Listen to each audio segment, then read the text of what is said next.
Hello, you're on the Space Daily News channel.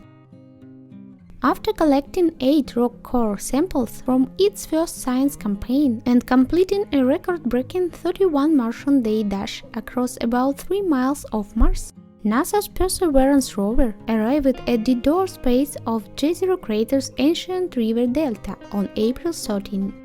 Dubbed Three Forks by the Perseverance team, the location serves as the staging area of the rover's second science expedition. The delta, a massive fan-shaped collection of rocks and sediment at the western edge of Jezero Crater, formed at the convergence of Martian River and the crater lake billions of years ago. That's why the delta of Jezero Crater promises to be one of the best locations on Mars to look for signs of past microscopic life. Using a drill on the end of its robotic arm and a complex sample collection system, Perseverance is gathering rock cores for return to Earth, the first part of the Mars sample return campaign. The second science campaign kicked off Monday, April 18th, with about a week worth of driving to the southwest and then west. One goal of this excursion is to scope out the best route to ascend the delta, which rises about 130 feet above the crater floor.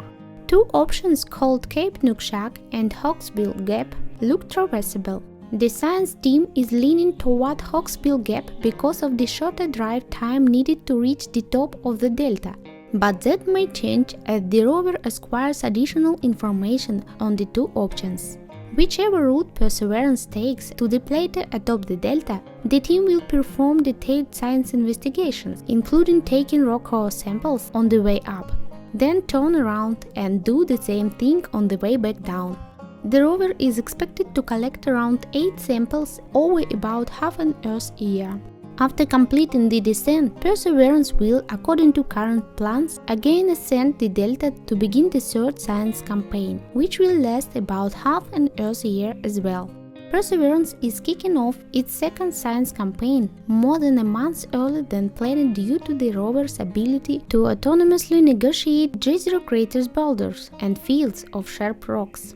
The rover's 6 flight-grade aluminum wheels have already completed more than 3,000 revolutions during the 5,000 meters journey. This was Space Daily News with Julia. Stay tuned!